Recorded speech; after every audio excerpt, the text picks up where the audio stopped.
কোরবানির পর কাঁচা চামড়া সংগ্রহ চলছে, দাম না পেয়ে হতাশ মৌসুমি ফরিয়ারা। লক্ষ্য পূরণ নিয়ে শঙ্কায় ট্যানারি মালিকরা। সরকার তো দাম বাড়াইছে বলছে, ঠিক আছে, কিন্তু এই যারা তো সিন্ডিকেট করছে, ঠিক আছে, আমরা তো দামই করতেছে।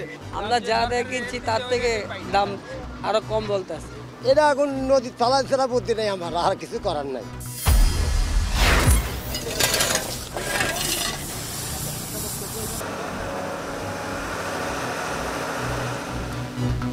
রাজধানীতে রাতের মধ্যে কোরবানির পশুর বর্জ্য সরানো হবে। নগরবাসীকে সহযোগিতা করার আহ্বান উপদেষ্টা আসিফ মাহমুদের।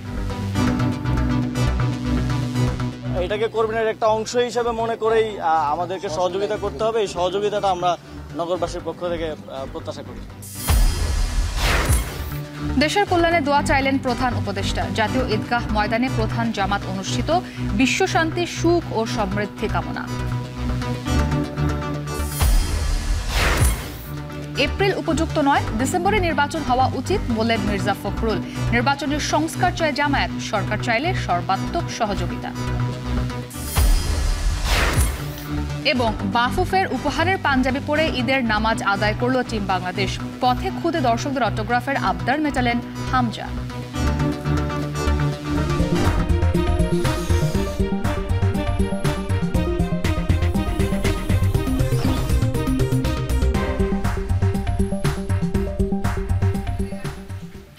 ঈদ মুবারক, স্বাগত। এখন বিকেলে পুরো আয়োজন জুড়ে আপনাদের সাথে আছি আমি ইসরাত মুক্তি। কোরবানির পর রাজধানী সহ দেশের বিভিন্ন স্থানে কাঁচা চামড়া সংগ্রহ চলছে। চামড়া নিয়ে বিভিন্ন জায়গায় জড়ো হচ্ছেন মৌসুমি ব্যবসায়ীরা। পরে ট্রাক পিকআপে করে সংগ্রহ করা পশুর চামড়া নেওয়া হচ্ছে সাভারের হেমায়তপুরে বেসিক চামড়া শিল্প নগরীতে। এ নিয়ে আরও জানাতে রাজধানীর সায়েন্স ল্যাব থেকে সিউল আহমেদ, লালবাগের পোস্তায় আছেন রকিবুল রাহাত, এছাড়াও সাভার থেকে যুক্ত হয়েছেন আরিফ হোসেন। তবে শুরুতে আমরা সিউল, আপনার কাছে জানতে চাই যে মৌসুমি ব্যবসায়ীরা সঠিকভাবে চামড়া সংগ্রহ করে আনতে পারছেন কিনা, আর দাম নিয়ে তারা কি বলছেন?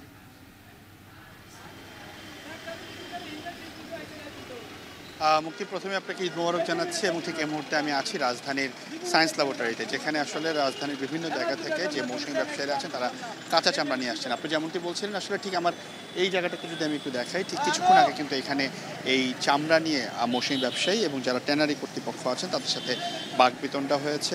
কারণ তারা বলছিলেন চামড়ার যে দাম দেওয়া হচ্ছে সেটা 650 টাকা করে, এবং যারা নিয়ে এসেছেন তারা আসলে দাবি করছেন 750 থেকে 800 টাকা পর্যন্ত। তবে তারা বলছেন যে এই চামড়াগুলোর দাম এখন হচ্ছে আপনার 650 থেকে 700 টাকার মধ্যে আসলে আজকে চামড়া বিক্রি হচ্ছে। কিছু কিছু ক্ষেত্রে চামড়া 500 টাকা করে বিক্রি হচ্ছে। এবং এইখানে যে চামড়া বিক্রি হচ্ছে সেই চামড়াগুলোকে কিছুক্ষণের মধ্যেই হচ্ছে সাভার বেসিক চামড়া শিল্প নগরীতে নেওয়া হচ্ছে, অথবা তার আগেই যে আমরা জানি যে একটা সাভারে যে কাঁচা চামড়া সংরক্ষণ করা হয় সেই সংরক্ষণ কেন্দ্রে কিন্তু নেওয়া হচ্ছে।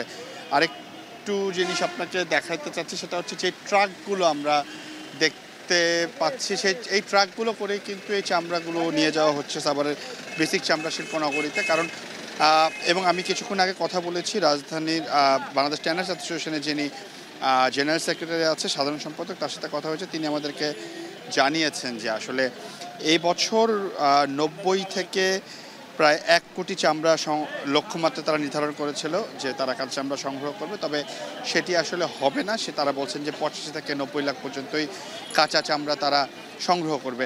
আরেকটি বিষয় আপনাকে বলি, ট্যারিফ কমিশন কিন্তু দুটি টার্ম ইউজ করেছে। একটি হচ্ছে রক্ত মাখা কাঁচা চামড়া, আরেকটি হচ্ছে কাঁচা চামড়া। রক্ত মাখা যে কাঁচা চামড়া আছে সেগুলোর দাম কিন্তু 500 থেকে 800 টাকা পর্যন্তই নির্ধারণ করা হয়েছিল। তবে এই চামড়াটাকে যখন লবণ, কেমিক্যাল এবং শ্রমিকের যে শ্রম, সেই সবগুলো জিনিস যখন মিলে যাবে তখন সেটির সর্বশেষ দাম আসলে 1350 টাকা রাজধানীতে ধরা হচ্ছে, এবং রাজধানীর বাইরে হচ্ছে 1050 টাকা করে ধরা হচ্ছে। তবে আপনি জানেন যে প্রতি বছর এই গরমের কারণে চামড়া কিন্তু নষ্ট হয়। এবছর আমরা যেটা দেখেছি, সকালবেলা প্রচুর গরম ছিল, তবে এরপরে 2 বার বৃষ্টি হয়েছে এবং এখন কিন্তু আবার রোদ উঠেছে। তো চামড়া যারা ব্যবসায়ী আছেন কিংবা যারা ট্যানারির মালিক আছেন তারা কিন্তু বলছেন যে এই চামড়াগুলো যদি বৃষ্টির মধ্যে থাকে তাহলে নষ্ট হওয়ার সম্ভাবনা প্রচুর কম, তবে গরমের মধ্যে কিন্তু চামড়া নষ্ট হবে। আরেকটি বিষয় আপনাকে বলি মুক্তি, সেটি হচ্ছে যেই চামড়াগুলো রাজধানী থেকে আসে তার অনেক চামড়া কিন্তু কাটিংয়ের ফলে নষ্ট হয়ে যাচ্ছে। সুতরাং এই চামড়াগুলো আসলে ভবিষ্যতে আর ফিনিশ লেদার হিসাবে ব্যবহার করা যাবে না। এই তো ছিল রাজধানীর সায়েন্স ল্যাবরেটরি থেকে যে বিভিন্ন এলাকা থেকে যে রক্তমাখা কাঁচা চামড়া আসছে সেটা সর্বশেষ তথ্য। আমার সহকর্মী পোস্তাতে আছে, যেখানেও আসলে চামড়া সংগ্রহ করা হচ্ছে, একই সাথে কাঁচা চামড়াতে কিন্তু লবণ দেওয়া হচ্ছে। রাত আপনার কাছ থেকে একটু জানতে চাচ্ছি আসলে পোস্তার কাঁচা চামড়া সংগ্রহের কি অবস্থা কিংবা কি খবর আছে আপনার কাছে? সিউল, আমরা দেখছি যে আপনি যেখানে রয়েছেন অর্থাৎ সায়েন্স ল্যাব থেকেও কিন্তু অনেক বাহনে করে এই পোস্তার যে আড়তগুলো রয়েছে সেসব আড়তে চামড়া নিয়ে আসা হচ্ছে। এছাড়াও সেখানের সায়েন্স ল্যাবের বাইরেও এখানে কিন্তু আমরা দেখছি যে ব্যক্তিগতভাবে যারা মধ্যস্বত্বভোগী ব্যবসায়ী যারা রয়েছেন তারা আসছেন। এছাড়া মাদ্রাসার এবং এতিমখানার যেসব চামড়া সংগ্রহ যারা করছেন তারাও এখানে আসছেন।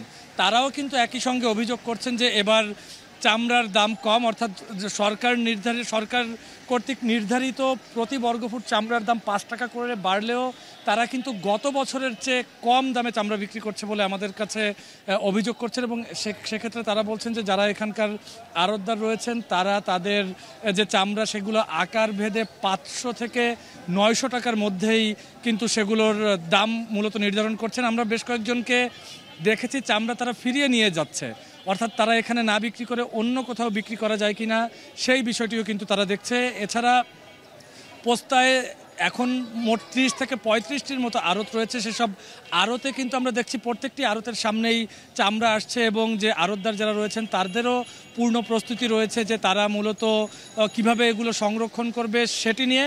এবং কিছুক্ষণ আগেই কিন্তু আমরা এই কাঁচা চামড়া যারা সংগ্রহ করে সেটির যে সংগঠন রয়েছে Bangladesh hide and skin merchants association, এই সংগঠনের সাধারণ সম্পাদকের সাথে আমরা কথা বলেছি। তিনি বলেছেন যে গতবার সরকার নির্ধারিত ছিল প্রায় 1 কোটি পিস চামড়ার, এবার কিন্তু সেটি নানান দিক বিবেচনা করে সেটি তারা কমিয়েছে। তারা এবার বলছেন গতবারের চেয়ে 15 থেকে 20% কম চামড়া সংগ্রহ হয়তো বা তারা করবেন। সেক্ষেত্রেও কিন্তু আমরা দেখছি যে 80 থেকে 85 লাখ চামড়া মূলত সংগ্রহ করার একটি লক্ষ্যমাত্রা এখানে নেওয়া হয়েছে। এবং যারা পোস্তায় আসছেন সেই ব্যবসায়ীদের কাছে আমরা জিজ্ঞেস করছিলাম যে সরকার কর্তৃক যেহেতু প্রতিটি চামড়ার দাম 1350 টাকা, অর্থাৎ লবণযুক্ত চামড়ার দাম 1350 টাকা নির্ধারণ করা হয়েছে, সেক্ষেত্রে তারা যারা ব্যবসায়ী রয়েছেন অর্থাৎ যারা মৌসুমি ব্যবসায়ী রয়েছেন তাদেরকে কেন কম টাকা দিতে চাচ্ছেন। সেক্ষেত্রে তারা বলছেন যে যেহেতু শ্রমিক খরচ বেড়েছে এবং একই সঙ্গে অন্যান্য যে আরও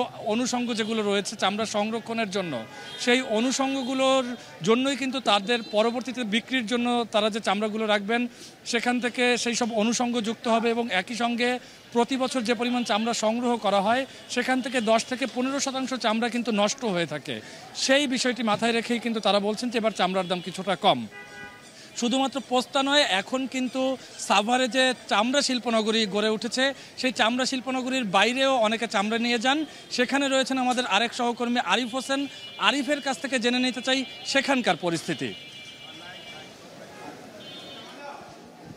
রাহাত, মূলত দুপুরের কিছুক্ষণ আগের থেকে অর্থাৎ 11টা সাড়ে 11টার পর থেকে কিন্তু সাভারের শিল্পনগরীতে চামড়া নিয়ে চামড়া ভর্তি ট্রাক নিয়ে আসতে শুরু করে মৌসুমি ব্যবসায়ী এবং ফরিয়ারা। আমরা ব্যবসায়ীদের সাথে কথা বলেছি, এছাড়া সাভার শিল্পনগরীর যে কর্তৃপক্ষ রয়েছে তাদের সাথে কথা বলছি। তারা আমাদেরকে জানিয়েছে সকাল থেকে এখন পর্যন্ত প্রায় 80টি ট্রাক এই সাভার শিল্পনগরীতে ঢুকেছে এবং আপনি দেখতে পাচ্ছেন আমার পেছনে একটি ট্যানারির মধ্যে চামড়া প্রক্রিয়াজাতন করা হচ্ছে। কারণ এই যে ট্রাকটি দেখছেন এটি কিন্তু মতিঝিল থেকে এখানে আসছে এবং এখানে পূর্বে নির্ধারিত অর্থাৎ গেল বছরে তারা নিয়ে আসছেন, বেশ কয়েক বছর ধরে তারা এই সাভার শিল্পনগরীতে চামড়া নিয়ে আসেন। আমরা তাদের সাথে কথা বলেছিলাম, তারা বলছেন প্রতিটি চামড়া 850 টাকা থেকে শুরু করে 900 টাকা 950 টাকা পর্যন্ত তারা এখানে বিক্রি করেছেন চামড়া ভেদে এবং গরুর আকারের উপর নির্ভর করে চামড়ার দাম। এছাড়া পুরু এবং চিকন চামড়াও এখানে দাম ভেদে কিছুটা পার্থক্য হচ্ছে। আপনারা দেখতে পাচ্ছেন পেছনে চামড়া লবণ লাগানোর কাজ চলছে। এখানে আমরা কিছুক্ষণ আগে দেখলাম যে 2টি ট্রাক এখানে এসে উপস্থিত হয়েছে এবং 2টি ট্রাকই কোনোটায় 800 থেকে 850, কোনোটা 750 থেকে 800 এরকম দামি এখানে বিক্রি হয়েছে। এছাড়া আমরা দেখতে পাচ্ছি যে এই যে সাভার শিল্পনগরীর ঠিক সামনের যে অস্থায়ী দোকানগুলো রয়েছে, চামড়ার দোকানগুলো, তাদের সম্পর্কে কিছুক্ষণ আগেই কমপ্লেন করছিলেন এই চামড়া ব্যবসায়ীরা, অর্থাৎ এই শিল্পনগরীর যারা বিভিন্ন ধরনের মালিক রয়েছেন তাদের সাথে কথা বলছিলাম। তারা বলছেন অস্থায়ী এই দোকানগুলো অবৈধভাবে তৈরি করা এবং এর ফলে অধিকাংশ চামড়ার যেই প্রক্রিয়াটা ভেতরে ঢোকার কথা সেটি বাহির থেকেই বিভিন্নভাবে দালালদের হাত ধরে ওখানে একটি সিন্ডিকেট তৈরি হয়েছে, যে সিন্ডিকেটের কারণে চামড়া ব্যবসায়ীরা মূল প্ল্যান্টে যারা রয়েছেন তারা ক্ষতিগ্রস্ত হচ্ছেন। এছাড়া এবছর আমরা দেখতে পেয়েছি যে লবণের যে দাম, সেই দামটি কিন্তু হুট করে 4 টাকা করে বৃদ্ধি পেয়েছে। ফলে আপনি একটি বিষয় বুঝতেই পারছেন যে সারা বিশ্বের যেই চাহিদা চামড়া 241 বিলিয়ন মার্কিন ডলার, তার মধ্যে 3% মাত্র বাংলাদেশ পূরণ করে, যেটি একটি গার্মেন্ট শিল্পের পরে এক্সপোর্টের দিক থেকে দ্বিতীয় বৃহত্তম বাংলাদেশের এক্সপোর্ট পণ্য হিসেবে চামড়া বিবেচিত হয়। তবে সেইভাবে এটিকে বিশ্বের দরবারে একসময় যেভাবে উপস্থাপন করতে বাংলাদেশ পেরেছিল সেই জিনিসটি কিন্তু আস্তে আস্তে কমে আসছে। যারা কর্তৃপক্ষ রয়েছেন অথবা চামড়া ব্যবসায়ী রয়েছেন তারা বলছেন সরকারি সাপোর্ট পরিপূর্ণভাবে পেলে তারা এটিকে 3% থেকে শুরু করে ওয়ার্ল্ডের মার্কেট আরও বাড়াতে পারবেন এবং সেটি 10% পর্যন্ত 2030 সালের মধ্যে তাদের পক্ষেই করা সম্ভব বলে তারা দাবি করছেন। তবে এর জন্য দরকার সরকারি সহায়তা। এই ছিল আমার কাছে সর্বশেষ।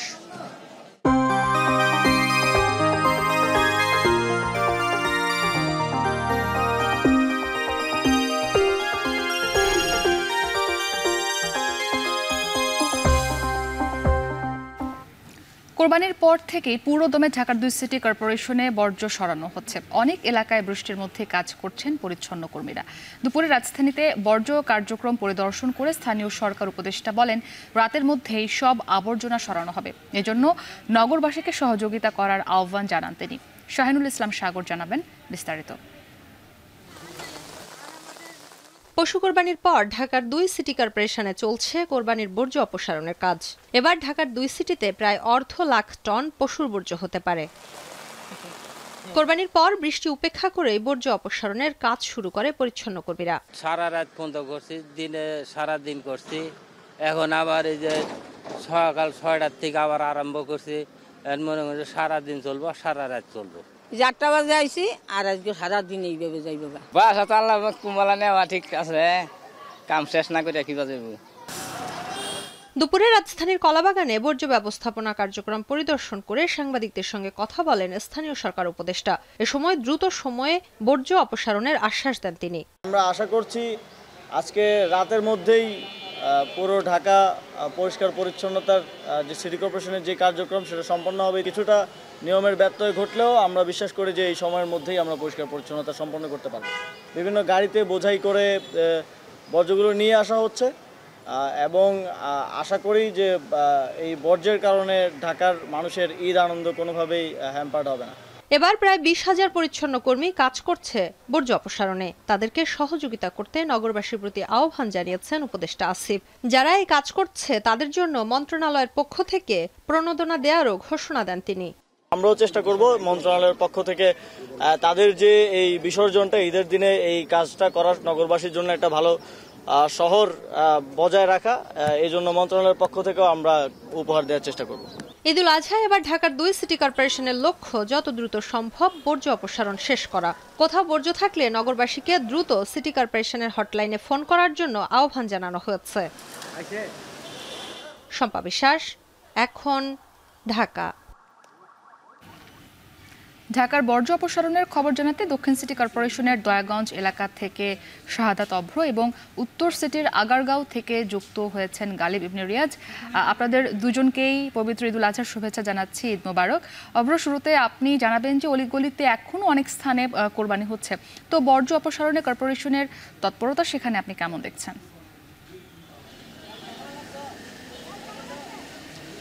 এই মুহূর্তে কিন্তু আমি আছি দয়াগঞ্জে, আর এখানটায় আমি এসেই দেখতে পেয়েছি তাদের যেই কাজ সেটি কিন্তু হচ্ছে অনেকাংশেই কিন্তু শেষ। তারা বলছেন সন্ধ্যার মধ্যেই তাদের কার্যক্রম যেটি আছে বর্জ্য ব্যবস্থাপনার যেই কাজ সেটি কিন্তু অনেকাংশেই তারা করে ফেলতে পারবেন, এমনটাই কিন্তু এখানে থাকা যারা কাজ করছেন তারা আমাদেরকে জানিয়েছেন। এছাড়াও যদি একটু জানিয়ে রাখতে চাই যে 12 ঘন্টা কুরবানির 12 ঘন্টা পরই যেই যেই বর্জ্য ব্যবস্থাপনা করে ফেলার কথা কিংবা ডাম্পিং জোনে ময়লাগুলো চলে যাওয়ার কথা ছিল সেটি পারছে না বলে জানানো হয়েছে। এর পরবর্তীতে কিন্তু হচ্ছে দক্ষিণ সিটি কর্পোরেশনের যিনি কিনা প্রশাসক আছেন তিনি বলেছেন যে রাতের মধ্যে যে করেই হোক এই কুরবানির বজ্র ঠিক তারা যেখানে চাচ্ছেন মানে হচ্ছে এই সেকেন্ডারি দয়াগঞ্জের যে সেকেন্ডারি ডাম্পিং জোনটি আছে এখান থেকে মাতোয়াইলে নিয়ে যাবেন আজকে রাতের মধ্যে, সেটা যে কোনোভাবেই হোক সেটি করে দেখাবেন এমনটাই কিন্তু কথা দিয়েছেন তিনি। তার পাশাপাশি কিন্তু এবারে যেই বজ্রর পরিমাণ আছে সেটির কথাও কিন্তু আমাদেরকে জানানো হয়েছে। প্রায় 20,000 টন কিন্তু ময়লা এখান থেকে নিয়ে যাওয়া হবে আমিনবাজারের সেই যেই ডাম্পিং জোনটি আছে সেখানে। মূলত যেই বিষয়টি তারা বলছেন যে এবারে কিন্তু কুরবানির সংখ্যাটাও অনেকাংশেই বেড়েছে, যেহেতু সংখ্যা হারে এই পুরো কুরবানির সংখ্যাটা বেড়েছে সে কারণে কিন্তু হচ্ছে ময়লা কিংবা বজ্র সবকিছুই কিন্তু হচ্ছে বেড়েছে। তো বর্জ্য ব্যবস্থাপনার এই ছিল দয়াগঞ্জ থেকে আমার কাছে সর্বশেষ। এবারে উত্তর সিটির একটু খবরাখবর জানতে চাই। গালিব, আপনি তো রাজধানীর আগারগাঁও এলাকায় রয়েছেন, সেখানে কোরবানি শেষে বর্জ্য অপসারণের কার্যক্রম কেমন দেখছেন? মুক্তি, আমি আগারগাঁও যেই STS এ রয়েছে সেটি ঠিক যে পঙ্গু হসপিটালটি রয়েছে ঠিক তার অপর পাশেই এই STS-টার অবস্থান।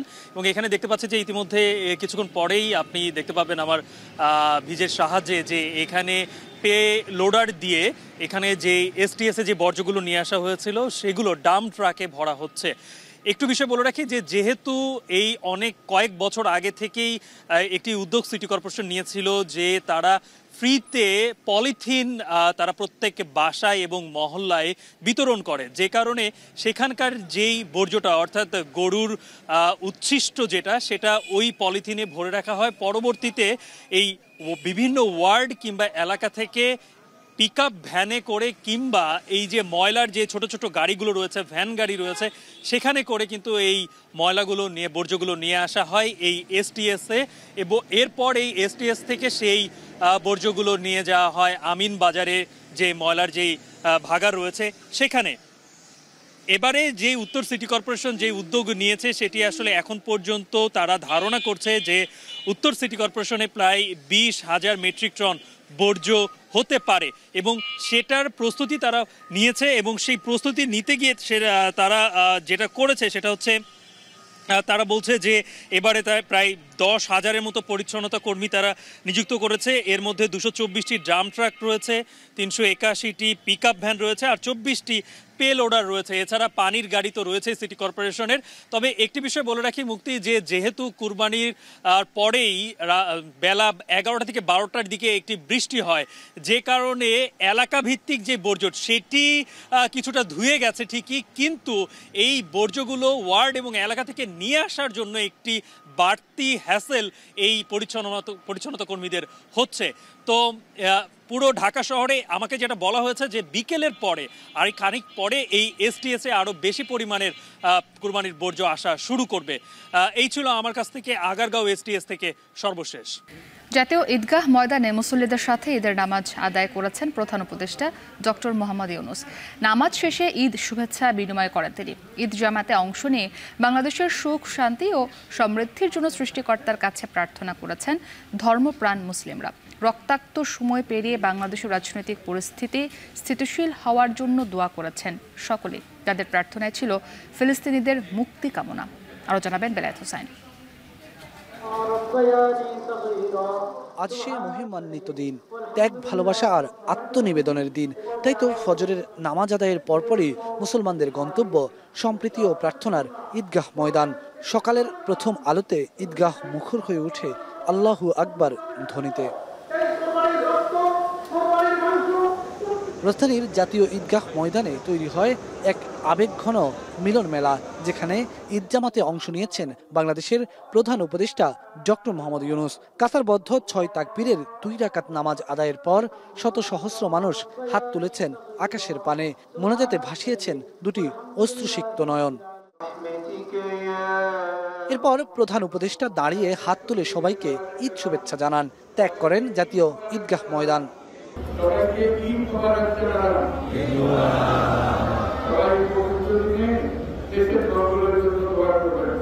ঈদ জামাতের এই ময়দান থেকে সকলের প্রার্থনা সুখী সমৃদ্ধ মানবিক এক বাংলাদেশের, যেন রক্তাক্ত এই সময় পেরিয়ে সুপথের সন্ধান পায় লাল সবুজের প্রিয় মাতৃভূমি।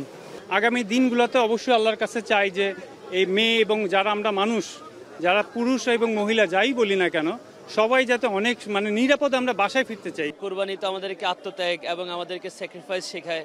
প্রার্থনায় ছিল ফিলিস্তিনের সেই শিশুদের মুক্তি, গাজার সেই নারী পুরুষের স্বাধীন জীবন, যারা কিনা ঈদ পালন করেছেন ধ্বংসস্তূপের উপর দাঁড়িয়ে। ফিলিস্তিনি যে একটা ঝামেলার মধ্যে পড়েছে, যাতে ঝামেলার মধ্যে ফিলিস্তিন নিরসন করতে পারে, এই জন্য দোয়া করেছি।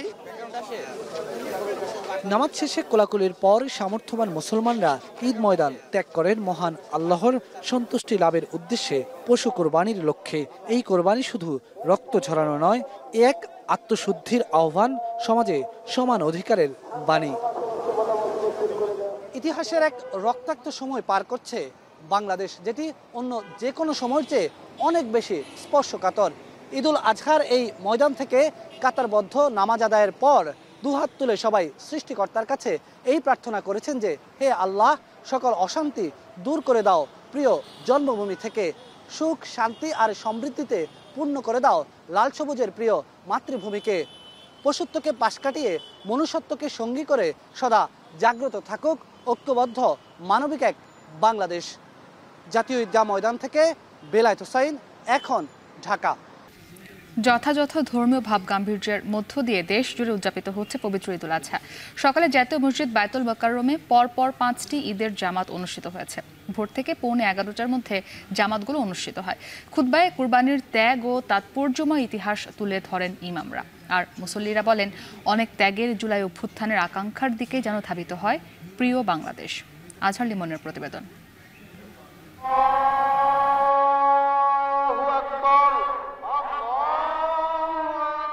ঈদ জামাতের ক্ষেত্রে জাতীয় মসজিদ বায়তুল মোকাররম বরাবরই আলাদা, কারণ এখানে পরপর 5টি জামাত অনুষ্ঠিত হয়। ঈদের দিন ভোর থেকে মোটামুটি 4-5 ঘন্টা ধরে মুসল্লিদের এই সমাগমের চিত্রও তাই চেনা। এখানে সবাই যে সময় মেপে এসেছেন তা নয়, কেউ ঘরের পাশের মসজিদের জামাত ধরতে পারেননি, আবার কেউ এসেছেন অনেক দূর থেকে জাতীয় মসজিদের বিরাট জামাতে অংশ নেবেন বলে। উত্তরা থেকে আসছি জাতীয় মসজিদে ঈদের নামাজ পড়ার জন্য, এটা অনেক প্রাপ্তি। আমাদের মহল্লাতে মসজিদ আছে, কিন্তু ওখানে জামাতটা ধরতে পারিনি। ইব্রাহিম সালাম ওনার সন্তান, নিজের সন্তান চাইছিল কুরবানি দিতে, আল্লাহ পাক সেই জায়গা থেকে ওনার সন্তান সরায়া আপনার ওই যে এটা দুম্বা দিয়ে দিচ্ছেন। অনেক মানুষ কুরবানি দেয়, কিন্তু অনেক মানুষ কুরবানি দেয় না। যারা কুরবানি দেয় তারা যদি গরিব দুঃখীদেরকে সাহায্য করে তাহলে ভালো হয়। আমার নবী হযরত মুহাম্মদ সাল্লাল্লাহু আলাইহি সাল্লাম এই ধিক্কা দিয়ে গেছে আমাদের যে রমজান মাসে রোজা রাখো, কোরবানির ঈদে কোরবানি করতে হইব। ঈদুল আজহার এই জামাতে শুরু থেকে শেষ পর্যন্ত একই রকম ভিড় ছিল তা নয়, তবে নিরাপত্তা ছিল কিন্তু কড়াকড়ি নয়। নতুন পাঞ্জাবি, পরিপাটি সাজ, সঙ্গে খুশবুর ঘ্রাণ। বাবার হাত ধরে মসজিদের তপ্ত হয়ে ওঠা প্রাঙ্গণ অতিক্রম করছিল যারা, আনন্দ ছিল তাদের মুখেও। কথা হলো কলকাতার 2 বাঙালি মুসলিম ছাত্রের সঙ্গে। সকাল সকাল এসেছিলাম, খুব ভালো লেগেছে, আলহামদুলিল্লাহ সব ঠিকঠাক। প্রত্যেকটা বাংলাদেশি অনেক ভালো, এবং বাংলাদেশি প্রত্যেকটা ফ্রেন্ড আমাদের প্রত্যেক ঈদে বাড়িতে ডাকে এবং আমরা যাই। সবাইকে ঈদের শুভেচ্ছা, ঈদ মোবারক। আমার ঈদ অনেক ভালো লাগে, সবাইকে ঈদ মোবারক। খতিব ইমামদের খুতবায় বারবার উঠে এসেছে হযরত ইব্রাহিম আলাইহিসসালাম, শিশু ইসমাইল আলাইহিসসালাম, মা হাজেরা কিংবা সারার দীর্ঘ ত্যাগ আর সংগ্রামের ইতিহাস। আগত মানুষেরাও ত্যাগের জুলাইয়ের স্মৃতিতে ফিরতে চেয়েছেন এই কুরবানির সুতো ধরে। দেশে তো লাস্ট 1 ইয়ার একটা ক্রিটিক্যাল মুহূর্ত গেছে, সেটি ক্রিটিক্যাল মুহূর্ত থেকে আমরা অনেকটা এর মুহূর্তে ভালো আছি আমি মনে করি। আমাদের এই গণ উত্থানের মূল মাকসাদ ছিল বৈষম্য থাকবে না, সকল মানুষ তার ন্যায্য অধিকার পাবে, এটাই আমাদের আসল উদ্দেশ্য ছিল। 5ই আগস্ট বা জুলাই মাসে যেই ধরনের ত্যাগ তিতিক্ষার মাধ্যমে নতুন বাংলাদেশ আমরা আশা করেছিলাম, সেই আশা মনে হয় না পূরণ হবে। ঘুরে ফিরে দেখা যাচ্ছে একই রকম, তারপরও আমরা আশাবাদী, দেখা যাক সামনে কি হয়। প্রতিটি জামাতের পর দোয়া ও মোনাজাতে দেশ ও জাতির কল্যাণ কামনায় আল্লাহর কাছে নতশিরে আবেদন করেন শহরের বিভিন্ন প্রান্ত থেকে আসা মুসল্লিরা। দেশ ও রাজনীতির জন্য ভিন্ন প্রেক্ষাপটের এই ঈদেও মানুষেরা তাদের অপূর্ণ আকাঙ্ক্ষার কথা বললেন। তারা বললেন, হাজার বছর ধরে এই দিনটিতে ত্যাগের ইতিহাসের যে চর্চাটা হয় সেটা এবার বাস্তবে প্রতিফলিত হোক জাতীয় ও রাজনৈতিক জীবনে। জাতীয় মসজিদ বায়তুল মোকাররম থেকে আজহার লিমন, এখন ঢাকা। এপ্রিল উপযুক্ত সময় নয়, ডিসেম্বরেই জাতীয় নির্বাচন হওয়া উচিত বলে মন্তব্য করেছেন বিএনপি মহাসচিব মির্জা ফখরুল ইসলাম আলমগীর। সকালে ঈদ জামাত শেষে সাবেক রাষ্ট্রপতি জিয়াউর রহমান সমাধিতে শ্রদ্ধা নিবেদন করেন দলের সিনিয়র নেতারা। পরে বিএনপি মহাসচিব বলেন, যে সময়টা নির্বাচনের জন্য নির্ধারণ করা হয়েছে সে সময় দেশে মাধ্যমিক ও উচ্চ মাধ্যমিক পরীক্ষা সহ ঈদ উল ফিতর, এটি মোটেই সুবিধাজনক সময় নয়। দেশের মানুষ ডিসেম্বরের মধ্যে নির্বাচন চায় বলেও জানান তিনি। আমাদের বরাবরই দাবি ছিল যে আমরা ডিসেম্বরের মধ্যে এই নির্বাচন চেয়েছিলাম। জনগণের প্রত্যাশাও তাই ছিল। প্রত্যাশা জনগণের পূরণ হয়নি এবং যে সময়টি নির্ধারণ করা হয়েছে এই সময়টি বাংলাদেশের নির্বাচনের জন্য সঠিক সময় নয়। এখানে আপনার যে প্রচন্ড গরম, ঝড় বৃষ্টি হওয়ার আশঙ্কা থাকে ওই সময়, তারপরে রোজার পরেই পাবলিক পরীক্ষা আছে। সুতরাং সময়টা খুব চিন্তা করে দেওয়া হয়েছে বলে আমাদের কাছে মনে হয় না। আমরা মনে করি যে ডিসেম্বরেই নির্বাচন হওয়া সম্ভব এবং সেটাই জাতির জন্য সবচেয়ে উপযোগী হবে। জামায়াতের আমির ডক্টর শফিকুর রহমান বলেছেন, একটি অর্থবহ নির্বাচন দীর্ঘদিনের আকাঙ্ক্ষা। অনেকদিন মানুষ ভোট দেওয়ার সুযোগ পায়নি। সুষ্ঠু নির্বাচনের জন্য সংস্কার প্রয়োজন। নির্বাচনের জন্য সমতল মাঠ তৈরি করতে হবে। এজন্য সরকার চাইলে সর্বাত্মক সহযোগিতা করা হবে। সকালে মৌলভীবাজার কুলাউড়ার কৃষ্ণপুরে নিজ গ্রামের বাড়িতে ঈদের নামাজ শেষে সাংবাদিকদের এ কথা বলেন জামায়াতের আমির। সুষ্ঠু একটা নির্বাচনের জন্য আমরা 4টা কথা বলেছি। সংস্কারটা হতে হবে, বিচার দৃশ্যমান হবে, তারপরে জুলাই যেটা ঘোষণা সেটা হবে, এরপরে নির্বাচনের সমতল মাঠ, সবার জন্য সমান মাঠ তৈরি করতে হবে। উনি ঘোষণা দিয়েছেন একটা তারিখের, কিন্তু এই সুযোগগুলো সৃষ্টি না করলে একটা অর্থবহ নির্বাচন হবে না, আর জাতি যেন তেন কোনো নির্বাচন চায় না। বিএনপি ক্ষমতায় এলে সাভার চামড়া শিল্প নগরীতে সিইটিপি পূর্ণাঙ্গভাবে প্রস্তুত করে দেয়া হবে বলে প্রতিশ্রুতি দিয়েছেন ইশরাক হোসেন। বিকেলে লালবাগের পোস্তায় কাঁচা চামড়া সংগ্রহ কার্যক্রম পরিদর্শন করে তিনি একথা বলেন। আমরা চাই একটা সাস্টেনেবল ওয়েতে এই চামড়া যে ডেভেলপমেন্ট এবং সেটাকে এক্সপোর্ট করার জন্য যে প্রসেসে নিয়ে যাওয়া দরকার, সেটা একটা সাস্টেনেবল ওয়েতে হওয়া উচিত এবং এটা ডেফিনেটলি কোনো রেসিডেন্সিয়াল এরিয়া বা শহরের ভিতর থেকে এটাকে স্থানান্তর করতে হবে। তা আমরা যদি আগামীতে সরকারে রাষ্ট্র ক্ষমতায় আসি, বাংলাদেশ জাতীয়তাবাদী দল বিএনপি, আমরা অবশ্যই এটাকে প্রায়োরিটি দিয়ে এটাকে সলভ করব, যাতে করে চামড়া ব্যবসায়ীদের জন্য সুবিধা হয়, প্রোডাক্টের মানও ভালো থাকে, আবার যারা আমাদের নগরবাসী বাসিন্দারা রয়েছেন তারাও যাতে স্বস্তি পান। এবারে কোরবানিতে 3,60,000 পশুর চামড়া সংগ্রহের লক্ষ্যমাত্রা নির্ধারন করেছেন চট্টগ্রামের আড়তদাররা। নগরীর বিভিন্ন স্থান থেকে সংগ্রহের পর এরই মধ্যে আড়তে আসতে শুরু করেছে চামড়া। এদিকে নাটোরের আড়তগুলো বেলা বাড়ার সাথে সাথে পূর্ণ হচ্ছে চামড়াতে চলছে লবণ দিয়ে সংরক্ষণের কাজ। চট্টগ্রাম নগরীর আতুরার ডিপো এলাকা থেকে এ বিষয়ে জানাতে যুক্ত হয়েছেন শোয়েব রহমান। একই সাথে নাটোরের চক বৈদ্যনাথের আড়ত থেকে যুক্ত হয়েছেন মাহবুব হোসেন। তবে শুরুতে আমরা চট্টগ্রামের খবর জানবো। শোয়েব, এবারের বাজারে চামড়ার দাম কেমন যাচ্ছে সেখানে?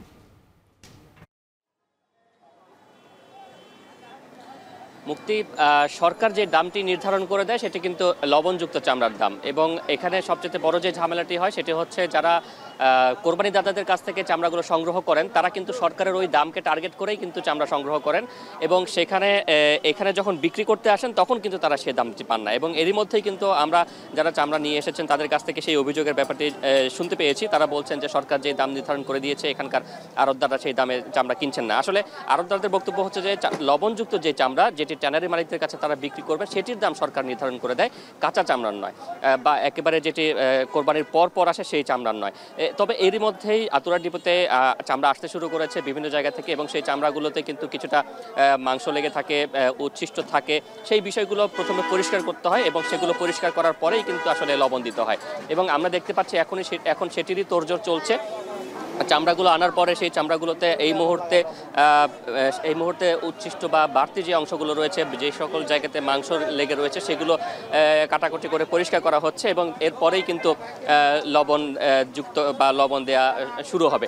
এবং বিভিন্ন স্থান থেকে যারা চামড়া সংগ্রহ করেছেন, মৌসুমি ব্যবসায়ীরা তারা চামড়া নিয়ে আসছেন, তাদের পাশাপাশি বিভিন্ন মাদ্রাসার পক্ষ থেকেও চামড়া সংগ্রহ করা হয় এবং সবচেয়ে বড় চট্টগ্রামের চামড়া সংগ্রাহক বর্তমানে আহমদিয়া সুন্নিয়া ট্রাস্ট, তারাও কিন্তু চামড়া সংগ্রহ করছে এবং এখন পর্যন্ত আমরা দেখতে পাচ্ছি যে চামড়ায় লবণ দেওয়ার যে কার্যক্রম সেটি কিন্তু এখনও শুরু হয়নি এবং কিছুক্ষণের মধ্যে সেই কার্যক্রমটি শুরু হবে এবং এই জন্য পর্যাপ্ত শ্রমিক নিয়োগ দেওয়া হয়েছে এবং সেই সাথে লবণও কিন্তু মজুত করা হয়েছে।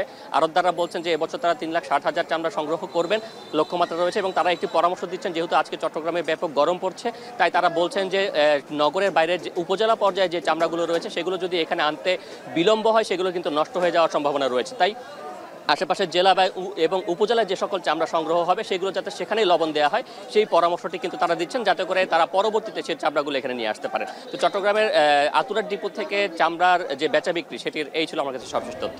মুক্তি। এবার আমরা নাটোরের খবর জানবো। মাহবুব, জানাবেন যে নাটোরের চামড়ার দাম নিয়ে ক্রেতা বিক্রেতাদের মাঝে কেমন প্রতিক্রিয়া দেখেছেন?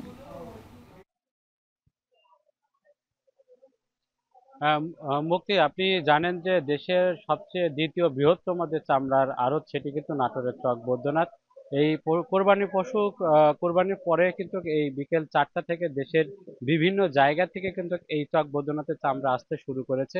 তবে এই মুহূর্তে কিন্তু নাটোরে প্রচুর বৃষ্টি হচ্ছে, তো বৃষ্টির কারণে কিন্তু অনেকে চামড়া যারা নিয়ে আসছে তারা কিন্তু বাধাগ্রস্ত হচ্ছে। যেসব মৌসুমী ব্যবসায়ীরা রয়েছেন তারা কিন্তু বৃষ্টিতে ভিজে এখানে চামড়া নিয়ে আসছেন। তবে গত বছর আমরা যে জমজমাট দেখেছিলাম এখনো কিন্তু সেইভাবে জমজমাটটা এখনো শুরু হয়নি। তবে ব্যবসায়ীরা বলছেন যে তারা হয়তো আরো সময়টা কিছু গড়িয়ে গেলে হয়তো এই যে জমজমাট সেটি হবে। তবে এবছর যে আমরা চামড়ার যে দামটা বেচা কিনা দেখতে পাচ্ছি, তবে সরকার যে নির্ধারিত দাম দিয়েছিল তার কিন্তু অনেকটাই কম কিন্তু এখন বেচা কিনা, কাঁচা চামড়া বেচা কিনা শুরু হয়েছে। আমি যদি একটু আপনাকে জানিয়ে রাখি যে এই মুহূর্তে কিন্তু নাটোরের চক বৈদ্যনাথে কাঁচা চামড়া বিক্রি হচ্ছে গরু, এটি সর্বনিম্ন 300 থেকে সর্বোচ্চ 800 টাকায়। যদি সর্বোচ্চ মানের ভালো চামড়া হয় সেটি কিন্তু 1000 টাকায় বিক্রি হচ্ছে, আর খাসির চামড়া কিন্তু 40 থেকে 55 টাকায় এই দামে বিক্রি হচ্ছে। তবে যারা মৌসুমী ব্যবসায়ী রয়েছেন তারা বলছেন যে একেবারেই তাদের লোকসান গুনতে হচ্ছে এই দামে চামড়া ক্রয় করতে। এছাড়া একটি চামড়ার যে প্রভাব রয়েছে লাম্পি স্কিন ডিজিজ, সেই চামড়াগুলো কিন্তু 100 টাকায় বিক্রি করছে যারা মৌসুমী ব্যবসায়ীরা তারা এখানে নিয়ে আসছে। সেই ক্ষেত্রে কিন্তু চামড়ার দাম খুবই কম পাচ্ছেন সেসব মৌসুমী ব্যবসায়ীরা এবং সরকার যে দাম দিয়েছে সেটি কিন্তু খুবই কম, সেই তুলনায় কিন্তু তারা কম পাচ্ছে। এবং ইতিমধ্যে কিন্তু আইন শৃঙ্খলা বাহিনী এখানে এসে ব্যবসায়ীদের জানিয়েছেন যে চামড়ার দাম যেন সঠিকভাবে দেওয়ার জন্য। তো এই ছিল আমার কাছে সবশেষ খবর। মুক্তি। বাংলাদেশের পাশাপাশি ভারত, পাকিস্তান সহ দক্ষিণ ও দক্ষিণ পূর্ব এশিয়ার বিভিন্ন প্রান্তে পবিত্র ঈদুল আজহা উদযাপিত হচ্ছে আজ। ভারতের সবচেয়ে বড় ঈদের জামাত অনুষ্ঠিত হয় দিল্লির ঐতিহাসিক জামে মসজিদে। এছাড়া অস্ট্রেলিয়া ও নিউজিল্যান্ডের কিছু অংশে এবং আফ্রিকার বিভিন্ন প্রান্তেও আজ পবিত্র ঈদুল আজহা উদযাপিত হচ্ছে। বাকিটা জানাবেন তানভীর জনি। যথাযথ ধর্মীয় ভাবগাম্ভীর্য ও আনন্দ উৎসবের মধ্য দিয়ে দেশে দেশে পালিত হচ্ছে পবিত্র ঈদুল আজহা। আল্লাহর সন্তুষ্টি লাভের আশায় পশু কোরবানি দেন বিশ্বের বিভিন্ন প্রান্তে ছড়িয়ে থাকা মুসলিম সম্প্রদায়ের লোকজন। 20 কোটি মুসলিম জনগোষ্ঠীর দেশ ভারতে যথাযোগ্য মর্যাদায় পালিত হচ্ছে ঈদুল আজহা। দিল্লির জামে মসজিদ, উত্তরপ্রদেশের ফতেহপুর জামে মসজিদ, কলকাতার রেড রোড সহ ভারতের বিভিন্ন অঞ্চলে ঈদের জামাতে লাখো মুসল্লি অংশ নেন। ঈদের নামাজ ঘিরে দিল্লির ঐতিহাসিক জামে মসজিদ লোকে লোকারণ্য হয়ে যায় সকালেই। নামাজ ঘিরে নেওয়া হয় কড়া নিরাপত্তা ব্যবস্থা। ধর্মীয় আচার অনুষ্ঠান শেষে দেওয়া হয় পশু কোরবানি। ঈদ উপলক্ষে দেশবাসীকে শুভেচ্ছা জানিয়েছেন দেশটির প্রধানমন্ত্রী নরেন্দ্র মোদী। এদিকে ঈদুল আজহা উপলক্ষে শনিবার সকালেই রাজস্থানের আজমির শরীফে সমবেত হন কয়েক হাজার মুসল্লি। দরগার খাদিম জানান, ঈদের নামাজে অংশ নিতে বিভিন্ন দেশ থেকে বহু মানুষ এসেছেন। সৃষ্টিকর্তার সন্তুষ্টি লাভে নামাজের পর পশু কোরবানি দেন মুসল্লিরা। ঈদুল আজহা ঘিরে পাকিস্তানে 4 দিনের সরকারি ছুটি ঘোষণা করা হয়েছে। নামাজ ও পশু কোরবানির মধ্য দিয়ে ঈদ উদযাপন করছে পাকিস্তানের জনগণ। সকাল থেকেই দলে দলে মসজিদে ভিড় জমান বিভিন্ন বয়সের মানুষ। পাকিস্তানে পালিত পশুই কোরবানি দেওয়ার রেওয়াজ অনেক বেশি।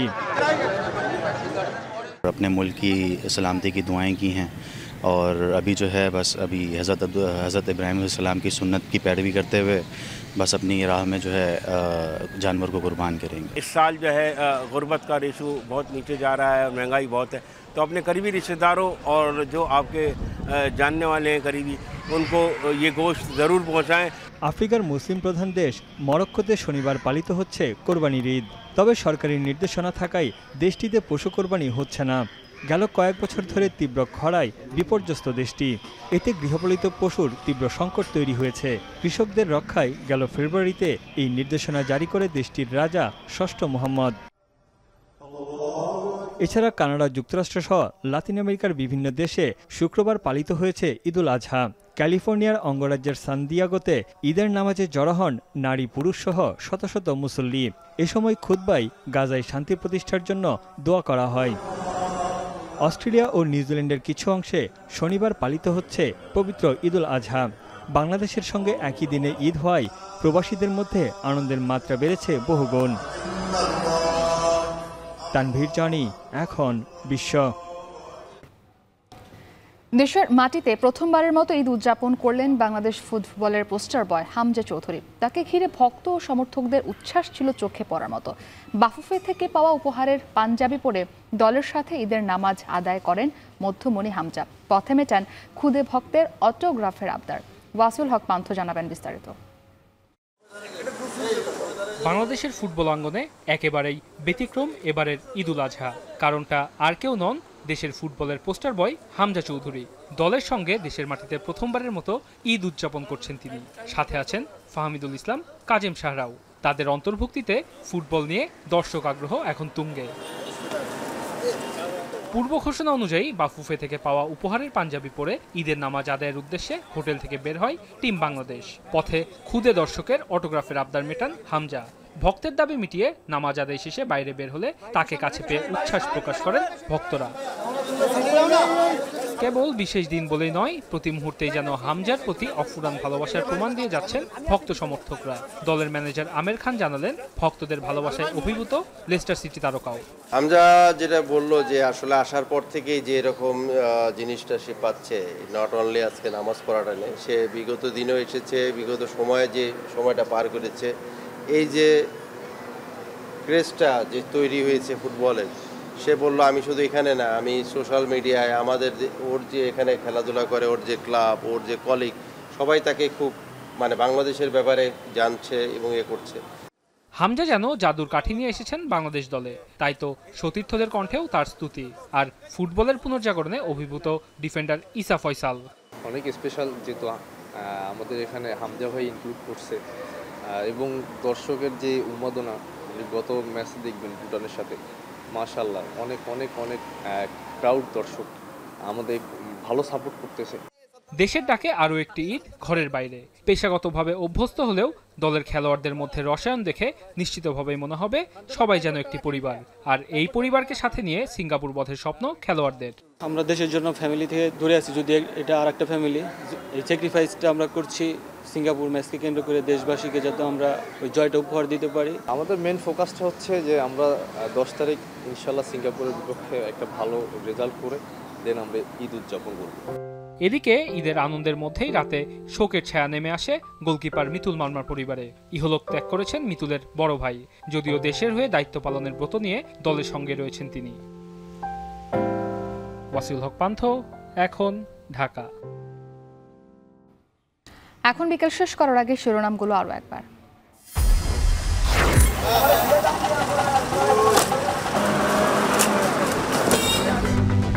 কোরবানির পর কাঁচা চামড়া সংগ্রহ চলছে। দাম না পেয়ে হতাশ মৌসুমী ফরিয়ারা। লক্ষ্য পূরণের শঙ্কায় ট্যানারি মালিকরা। আমরা যা কিনছি তার থেকে দাম আরো কম বলতেছে। দাম তুলনামূলক একটু বাড়াতে চামড়া সংগ্রহ করাটাও তুলনামূলক একটু কঠিন হয়ে গেছে।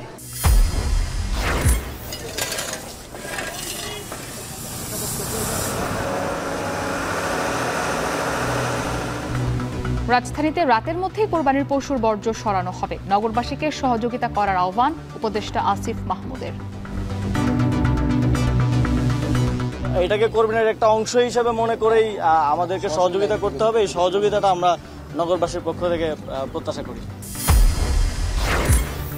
দেশের কল্যাণে দোয়া চাইলেন প্রধান উপদেষ্টা। জাতীয় ঈদগাহ ময়দানে প্রধান জামাত অনুষ্ঠিত। বিশ্ব শান্তি, সুখ ও সমৃদ্ধি কামনা। এপ্রিল উপযুক্ত নয়, ডিসেম্বরে নির্বাচন হওয়া উচিত বললেন মির্জা ফখরুল।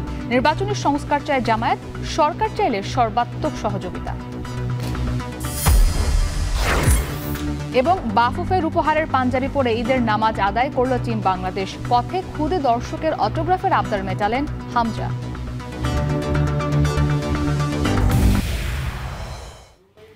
এই ছিল এখন বিকেলে। এখন টেলিভিশন ওয়েবসাইটে দেখতে ভিজিট করুন এখন.টিভি। এছাড়া ফেসবুকে দেখতে ভিজিট করুন facebook.com/tv.এখন। আর ইউটিউবে সরাসরি দেখুন youtube.com/c/এখন টিভিতে।